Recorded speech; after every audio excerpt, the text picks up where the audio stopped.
It's been a while since I did a road video. Someone was asking about my road videos. I was thinking the other day, I've just about to run out of places to go unless I go out of state. I was hoping for a snowfall. There's one place a long time ago I did a road video from there, is up on the pinnacle above Cumberland Gap. I've been hoping that a snowfall would be significant enough to do a road video once they cleared the roads. Because when we have a significant snowfall in East Tennessee, it's really pretty. But in the interim, I've been trying to maintain content on my YouTube account, especially in the last 6 months. I wanted to keep it a little more active than I had in previous months. So what I thought I would do is tell a war story. I did a video a long time ago about this trip, but I was thinking it's worth retelling. And I don't know if I'll get it exactly the way it was the first time I told it, but I'm going to tell it from my memory, the way I remember the trip. Pat and I were stationed at Oxnard Air Force Base in California. I was on my second enlistment. My first 4 years in the military, I never did get an overseas assignment. I got stuck in a job in Orlando. I say stuck, it was one of those jobs I did not mind to be stuck in. And I spent close to 3 years of a 4-year assignment in Orlando, which I loved it there. That was before Pat and I were married. We were married in 1962, and I re-enlisted in the Air Force. And after going to some other bases, especially, I went to one base where we closed the thing out. And I transferred from there to Oxnard Air Force Base in California. I got there in 63, and in December of 64, I received orders to go to Karamursel, Turkey, a United States Air Force Security Service base in Turkey. And this was in December of 64. Pat and I drove from California to Tennessee. It took us about 6 days. It was an enjoyable trip. You could do the same trip today on the interstate you could probably do it in 3 days. But anyway, we did it in 6 days. And I reported to Karamursel, Turkey, a few days before Christmas. But anyway, what I would like to tell you is the trip getting there. I never did like to be late for anything. So I had planned to go at least a couple of days early to New York, where I had a flight booked on Pan American Airways or Pan American Airlines. That trip, that airline was a round-the-world flight. The itinerary of that aircraft was from New York to London, to Frankfurt, to Vienna, to Istanbul, to Beirut, Lebanon, and then on around into San Francisco. And then the flight turned around. Excuse me. The flight turned around and came back with a different number. So they had a round-the-world flight, and there was 2 different itineraries on that aircraft. One of the flights that went to Istanbul went through Rome, Italy. But I was on the one going through Austria into Istanbul. I got a hotel room just right off of Times Square in New York.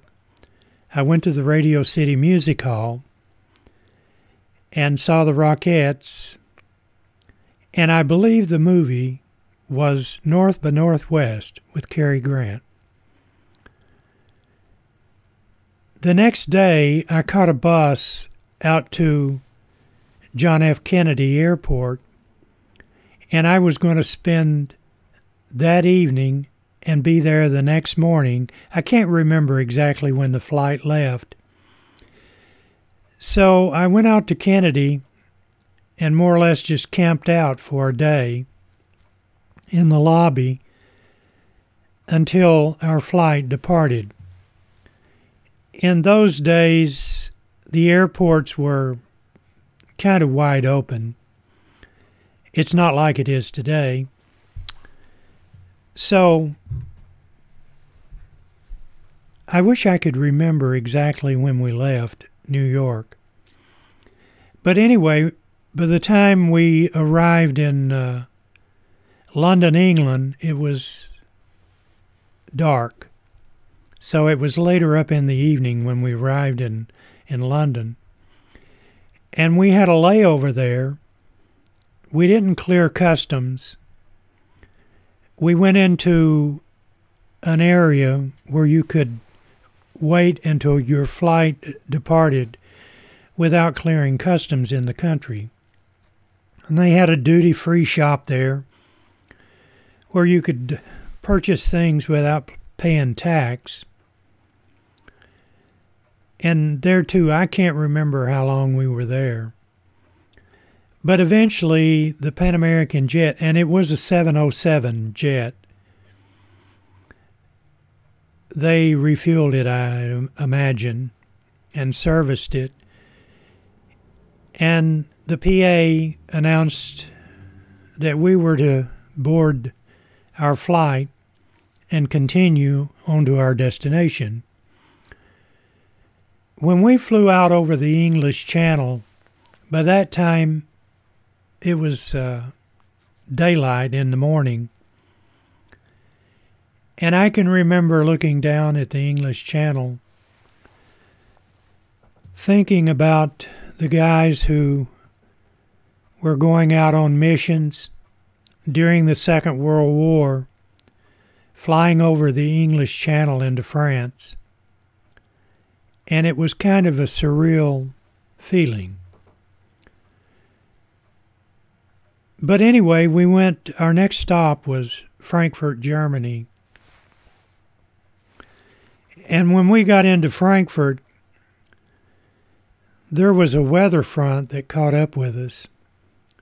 So as we came in for a landing in Frankfurt, the weather started to deteriorate and it was sleeting and snowing.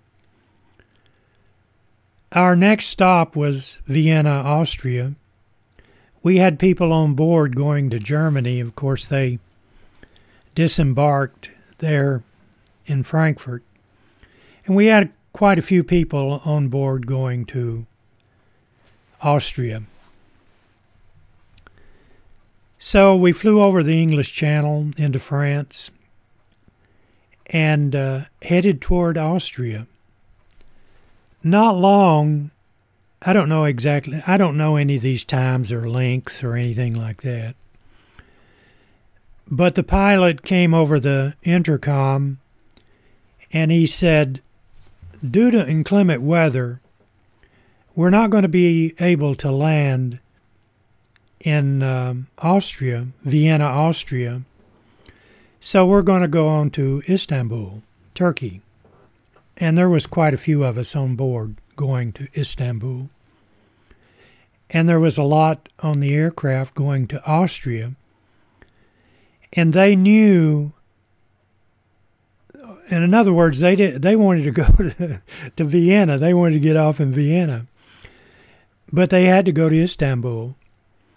And they knew that they probably would either be put up in a hotel by Pan American or they could catch a flight back. But they didn't know that.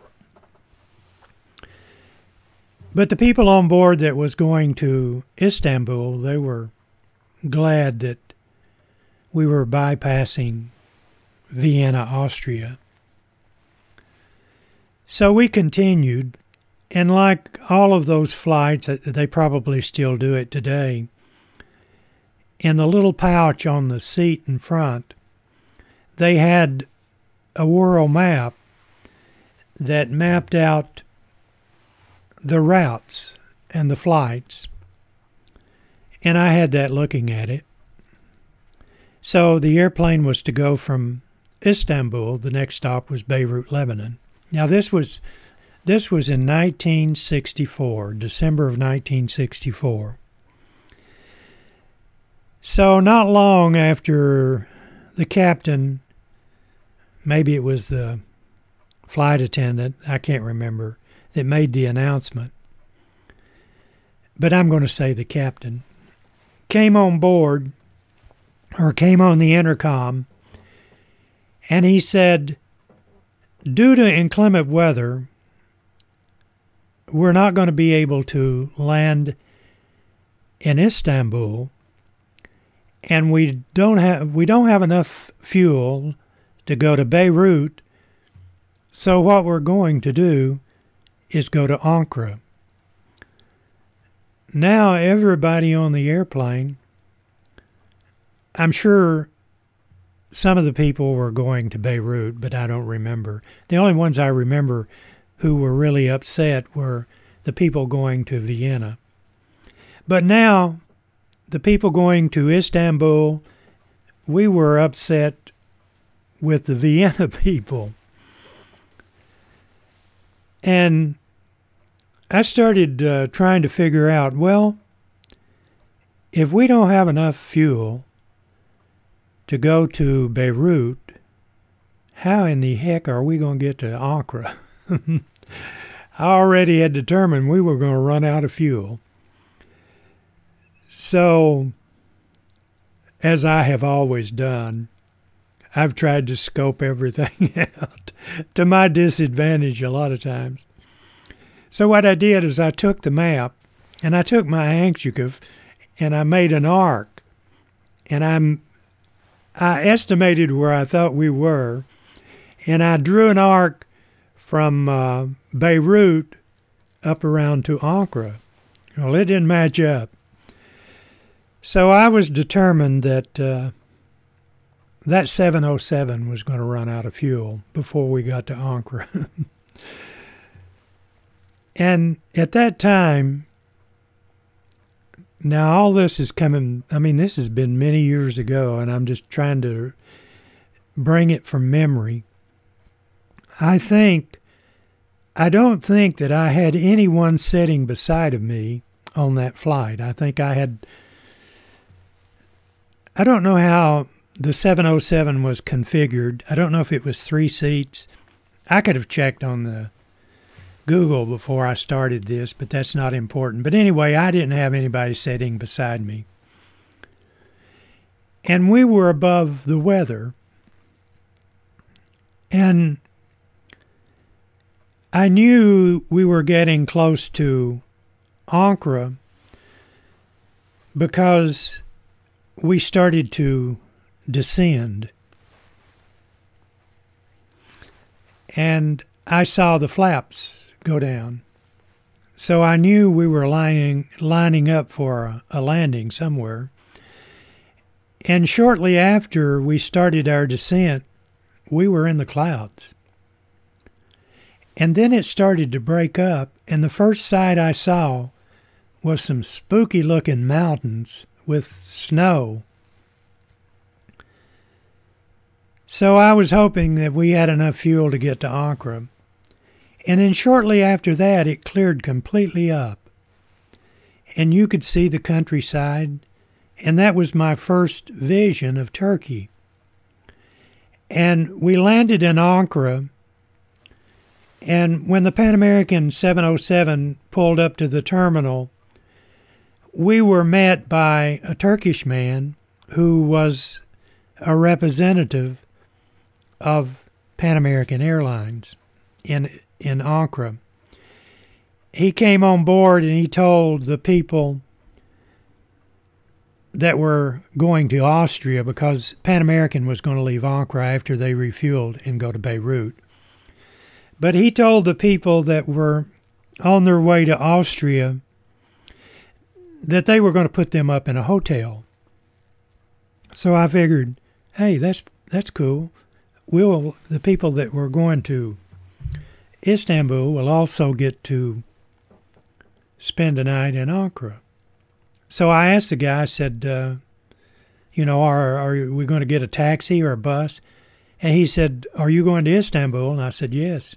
He said, we're not going to put you up in a hotel. He said, we've got you booked on a Turkish airline going to Istanbul in 45 minutes. And I was thinking,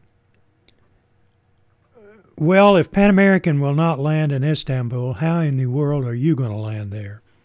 And I said, the pilot of the Pan American said that they were having inclement weather in Istanbul, and that's the reason they couldn't land. So how are we going to get in there on Turkish Airlines? He said, there's no problem. He said, we fly in worse weather than this. You can imagine how I was feeling. First time in the country. So we got off the Pan American airline, got our bags. I only had one bag. I was traveling light. I had shipped all of my stuff. And we had no more time than to go to the bathroom and get something to drink. And they announced the Turkish airline flight to Istanbul. And it was, I know I'm positive on this, they call it an F-27. If you want to know what kind of airplane it was a great airplane. It's a high-winged airplane with 2 prop jets.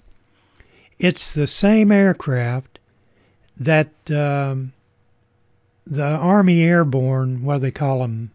I forget what they call. It's a parachute team, and they jump from that airplane. That's the kind of airplane they have. So that's what it was. It was a great airplane. And THY, they called it THY, the Turkish Airlines, flew quite a few of those aircraft. So, but this time I had met 2 female dependents that were on their way to Istanbul to be with their husbands. I had met another sergeant who was on his way to Karamursel, so there were 4 of us. And the 2 female dependents, I mean, you could tell they were petrified. So the tech sergeant, he was a tech sergeant, I said, what we'll do is we'll let them stay with us, because one of the ladies I thought she was going to panic. So they walked with us, and we went out and got on the THY, and the Pan American rep had booked us together until we could stay on that F-27 airliner together. So he sat with one of the dependents, and I sat with the other. When we taxied out to the end of the runway, the front that we had went ahead of on the 707 started to catch up with us. So when we taxied out to the end of the runway, it was sleeting and raining and snowing. And the door to the pilot's compartment had a broken latch, so it wasn't closed. It was open, and you could see the pilot and the co-pilot. And the flight attendant, the Turkish flight attendant, came by handing out little candies for people. So we took off from Ankara on our way to Istanbul. And as soon as he broke ground, we were in the weather. I mean, it was just solid. And as the Turkish airline was lining up on his heading, we started hitting some air pockets. I call them air pockets, rough weather. And the door that was open started to flap back because it was loose. And that was kind of unnerving. And this girl who was sitting beside me, who was on her way to Istanbul to meet her husband, who was in the Air Force, she looked as white as a ghost. And I probably was as upset as she was, but I wasn't going to let her know it. Because if I had, she probably would have fainted. So we continued toward Istanbul. And we were in weather the whole way. And on that aircraft, the landing gear is under the engine pod.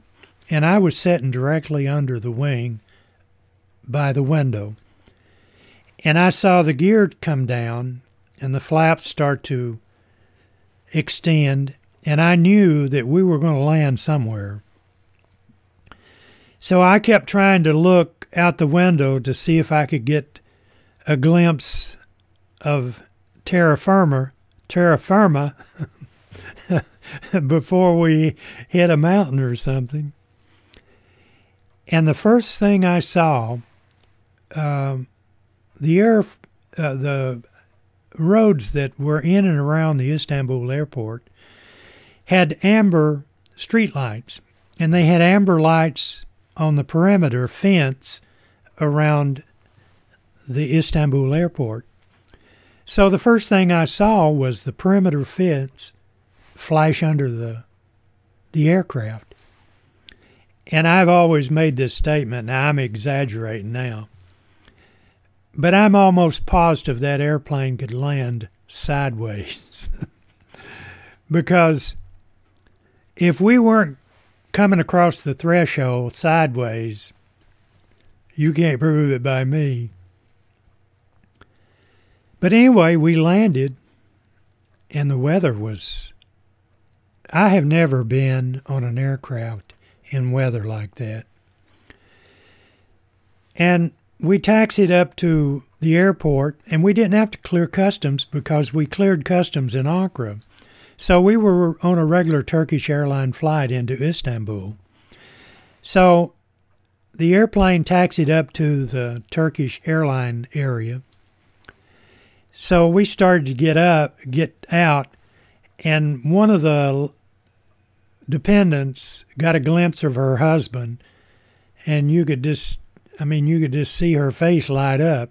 So they got off the aircraft, and I told this tech sergeant, I said, let's let everybody else get off. I said, I want to speak to this pilot. He said, okay. So we were sitting there, and this guy, the captain, because he was on the left hand in the left seat, the other guy was kind of young. He came out, he looked like he needed a haircut. And I believe he was wearing house shoes. And I said, excuse me, sir. I said, I want to compliment you on landing this airplane when Pan American was afraid to come in here. And he's in perfect English. He said, well, thank you. He said, sometimes I come in here and the weather is pretty rough. But he said, this was one of the roughest that he had seen. So The weather was so bad, I was stranded in Istanbul for 3 days because they weren't even running the ferry boats. And this was back, you couldn't go from European Istanbul over to what I was calling at the time Asia Minor Istanbul, which really is Üsküdar. There was not a bridge back then. You had to catch a ferry boat. So the tech sergeant and I, we got us a room in the Hilton Hotel up on top of the hill where you could overlook the Bosporus. And I don't know how the Hilton is now. That same Hilton Hotel is still there. But on the top floor, they had an observation deck. And I spent quite a bit of time just soaking up the scenery. And I walked, of course I was young then, I walked all over Istanbul in the rain and to see some of the sights. I was more interested in the old places, not the new parts of Turkey. Of course, back then, when I see videos of Istanbul today, there's just absolutely no comparison the way it looks as it looked when I was there in '64. So anyway, in about 3 days, the weather cleared up, and we caught a ferry boat to a little community. It's not a little community now. Back then, it was kind of a laid-back village called Yalova, spelt Yalova. And I caught a Mercedes bus. I didn't, at that time, if I'd have been on Jeopardy or whatever, and if they'd have said, is there such a thing as a Mercedes bus, I'd have said no. So we got on a Mercedes bus and went from Yalova to Karamursel, spelled Karamursel. And I got off the bus, the tech sergeant and I, we walked on the base. We had our orders. At that time, I think later on, the Turkish army guarded the gate, but back then, it was the Air Force. And I showed them my orders, my ID card. We walked on the base, and the tech sergeant said, "I'll see you, Frank." And I said, "I'll see you." And we shook hands, and I never saw him again. I don't even know what his name was. He spoke not fluent Turkish, but enough that he could get around with the taxis. But the problem he had, and a lot of Americans had this problem, they would learn to speak just enough of the language that the Turkish people that spoke fluent English called it talking Turkey, or talking Tarzan. You know, like Tarzan say, me Tarzan, you Jane, me go, me at, you know. So the Turks called it talking Tarzan. And if you went into an office, and like the reception desk there at the Istanbul Hilton, they would tell you to, if you tried to converse in Turkish, they would tell you that you could get things done a lot faster if you would speak English, because they spoke fluent English. Well, that's my story, and I'm sticking with it because it's a true story. And I may have told this story, I'm sure I told it exactly the same way, but if not, it's the same with maybe a little different embellishments. Don't know. See ya. Bye-bye.